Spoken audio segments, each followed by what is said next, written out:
Bakit labis kitang mahal? Ganda mo'y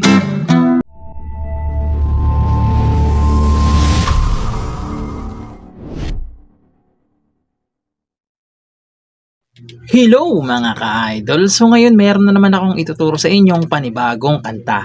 Ang title pala nitong kantang ituturo ko ngayon sa inyo ay yung Bakit Labis Kitang Mahal by The Boyfriend. So itong kanta na to, naturo ko na to dati pa pero strumming version yon. So dito sa tutorial natin is reggae version naman. Okay, so pag reggae version, puro bar chords yan mga ka-idol ha. So sa mga beginners, so kailangan nyo munang practicein yung bar chords, no? Para matugtog nyo yung mga reggae. So yun naman. So dito muna tayo sa kanyang reggae pattern. So yung reggae pattern, yung lagi ko lang itinuturo, yung bass muna rito. Ayan, so yan dito bass, nakasama yung string, okay? Bass, ganon. Tapos strum down. Pero yung pag strum down nyo, kailangan tumutunog, no? Tumutunog. Ganon. Tapos mute agad. Angat nyo lang yung mga daliri nyo. Ganon. Okay? Pagtas nyo ng strum down, tap sa string. Ayan, tatap nyo sa string. Okay, tatap nyo sa string. Tapos strum down ulit. Napapatunogin nyo muna, tapos mute. Ganon. Okay? So ulitin ko. Ganito siya. Ganon. Okay?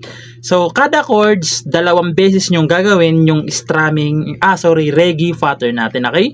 Kada chords, dalawang beses nyong gagawin. So, ganito siya sa kada chords. Isa pa. Tsaka na kayo lilipat. Okay? Pag yung chords naman is may open close parenthesis, isang beses nyo lang gagawin, lilipat na. Okay? Kung may open close parenthesis yung chords, isang beses lang lilipat na kaagad. So, ganito siya pag may open close parenthesis yung chords, lilipat na kaagad. Okay? So, yan yung reggae pattern natin, no? So, sana nalinawan kayo. So, proceed na muna tayo dito sa kanyang whole verse. So, yung whole verse niya rito mga ka-idol is G. Ayan, so puro bar chords yung gagamitin natin kasi reggae, no? G. So, yung G sa 3rd fret nakabar. Dito sa 4th, 3rd string. Sa 5th is 5th string, tsaka 4th string. Okay, ayan yung G. Sunod is A minor. So, yung A minor, ito siya. So, yung A minor, nasa 5th fret nakabar. 1, 2, 3, 4, 5. Okay? Babar nyo dyan sa 5th fret. Dito naman sa 7 is 5th string, tsaka 4th string. Ayan. A minor. Tapos pupunta kayo ng C. So, yung C, ibabar nyo siya sa 3rd fret. Ayan, 3rd fret nakabar. Sa 5th ay 2nd string, 3rd, tsaka 4th, ipitin nyo. Okay, ganito kasi ako mag-bar. Ayan. Sunod is D. So, yung D, ito, mapupunta lang sa 6th fret. Okay? Sa 5th pala, sorry. Ay, sa 7. Ayan, ganito siya. Ayan. Ayan, 1, 2, 3, 4, 5, 6, 7. Okay, nasa 7th fret tong, ito, nasa 5th naman to. Okay? Ayan, dito sa 7, ha? 2nd, 3rd, 4th. Ayan. Ayan yung D. So, yung G, A minor, C, tapos D. 2 times yung gagawin yung mga chords na yan. Okay? Walang mga open close parenthesis yan mga ka-idol, ha? 2 times. Pag nagawa nyo ng 2 times, babalik lang kayo ng G, A minor, C, tapos dito na papasok yung D na may open close parenthesis. Tapos G na may open close parenthesis din. Okay? So, ganun siya, no? So, dito pala sa G na may open close parenthesis mga ka-idol, kahit puro na lang down, ganun. Kahit puro ganyan na lang kasi papasok mamaya yung pre-chorus dyan. Okay? So, sasampulan natin para mas maintindihan nyo kung paano siya tugtugin, no? So, yung intro nito, pasadahan nyo lang isang beses yung G, A minor, C, tapos D. Okay? Pasadahan nyo lang ng isang beses yung intro. Tapos, pasok na kayo ng verse. Okay? So, sasampulan ko kayo, hindi na natin i-introhan, no? So, ganito siya naman.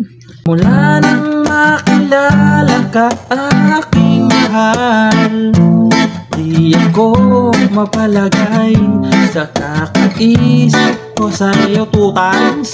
Lagi na lang ikaw ang alaala ko. Kahit nasaan ka man, larawan mo'y natatanaw. Tapos Gin ulit. Sa pagtulog na papangarap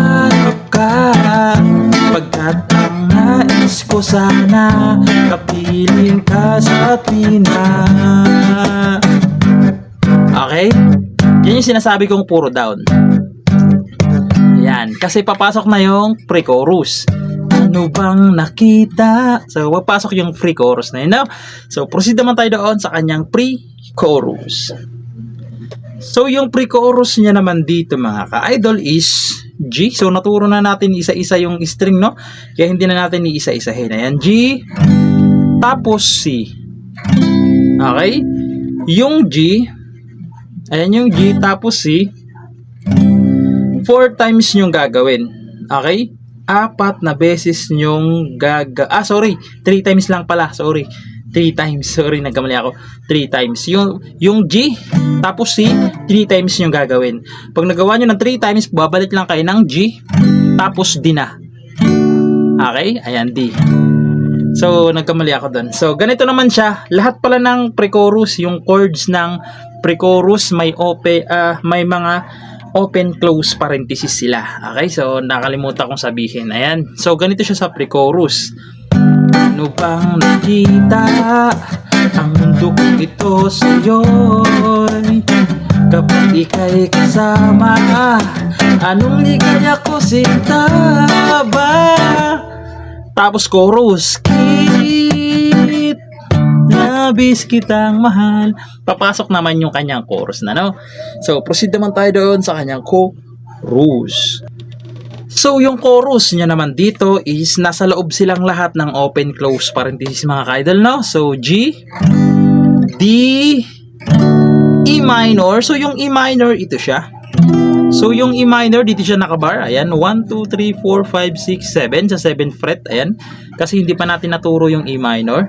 Sa 8 is 2nd string. Sa 9 is 4th string, tsaka 3rd string. Okay, ayan yung E minor. Tapos, babalik kayo ng G, C, tapos E minor ulit, tapos C ulit, tapos D. Okay? Yung lahat ng chords na yan, 2 times nyong gagawin. Okay? 2 beses nyong gagawin sa chorus, no? So, sasampulan ko para mas maintindihan nyo, no? So, ulitin ko lang, nasa loob ng open, close parenthesis, yung lahat ng chords ng chorus. Okay? So, ganito naman siya sa chorus. Bakit labis kitang mahal? Ganda mo'y di ko malimutan. Sa pa, 2 times. Labis kitang mahal. Sumpa man, iniibig kita. Babalik na naman kayo doon sa kanyang mga chorus, okay? Ay, mga verse pala. Sorry, mga verse. Na na na na na na na na na.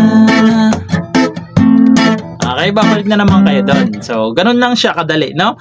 So, sana naintindihan nyo itong tutorial natin at nagustuhan nyo. At syempre, yun lang. At good luck sa bago nyong matututunan.